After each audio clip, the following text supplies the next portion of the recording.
Howdy, Jacob here. Today we're looking at ASML Holding.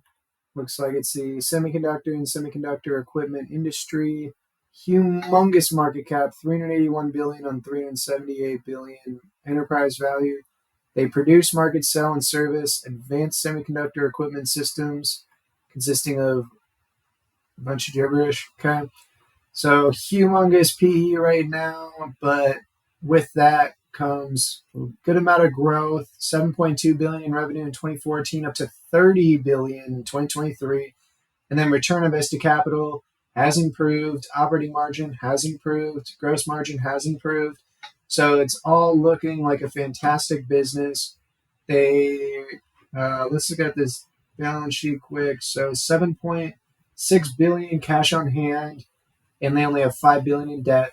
So from a balance sheet perspective, we're also looking at a fantastic company. Their use of cash flow is pretty heavy on the dividend and common stock side. And it looks like they haven't really made a big acquisition since 2017. They're, yeah, I feel like most of their cash goes towards buying back shares, and then a little bit, and then also quite a bit to dividends. That dividend payout is not pretty big to where I'm worried or anything, because on a 5-year average basis, we're probably looking at maybe $5 billion, but that's still almost half on a 5-year average. Well, let's see. Yeah, let's say 6 billion, 5-year average. They're paying out 2.5 in a dividend. I mean, I'm not saying this company has, I don't know what they have to invest in. I don't know enough about the business, but to me, I would just be investing like crazy into things that can give me this massive return, and maybe they just can't find them. But what that's going to do for me is that's going to hinder my, that's going to likely hinder my terminal PE, because if this company was great, like if I was just seeing huge amount in investments, a huge amount in common stock repurchases, then I would say, you know what, they're doing a fantastic job of reinvesting back in themselves, advancing their margins, advancing their this. And I mean, we are seeing the margins go up and stuff, but the growth would be so much bigger if they would find those things to, um, to advance them in. And I mean, they're already a humongous company.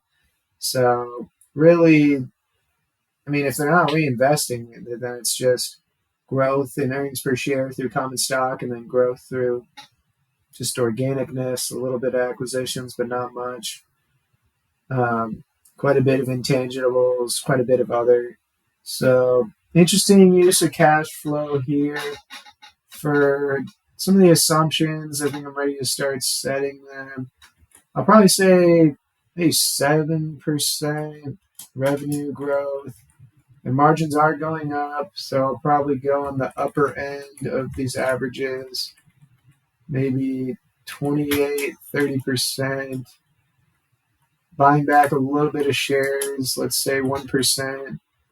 What are their, yeah, it's definitely greater than their stock-based compensation. So if they keep up what they've done in the past, they're going to reduce their share count. Terminal PE, do they have a moat? I mean, it looks like it from a great return on invested capital, improving margins and such, but I'm just disappointed in them for their reinvestment being as low as it is. But let's still give them a premium on the market, over the market.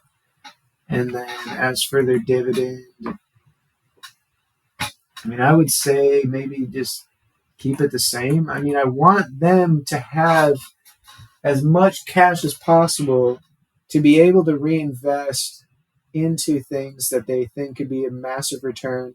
And when their stock gets stupidly cheap, I want them to be buying back shares. And I feel like when you lock yourself into a dividend, even if it's paying out right now roughly 40% of a 5-year average free cash flow, that to me is restricting a lot of your cash, because you're not going to, people who pay a dividend and cut it, people think that it's unhealthy. Whether it is or not, people don't really care. The average person and most investors are pretty stupid, if you ask me. And so I would say if they were to cut their dividend down to zero, people would be so turned off by it. And so they likely won't do it. When in reality, I'm not saying I know what their best use of cash flow is, but I feel like I would want the opportunity to invest in those things if they came up. And I mean, yeah, they're paying out 2.5 in a dividend. They're left with like 3.5 billion to use for things. But there's sometimes things that pop up that I guess you can go into debt for, which I mean they don't have a lot of debt in comparison to cash, so like they could do that.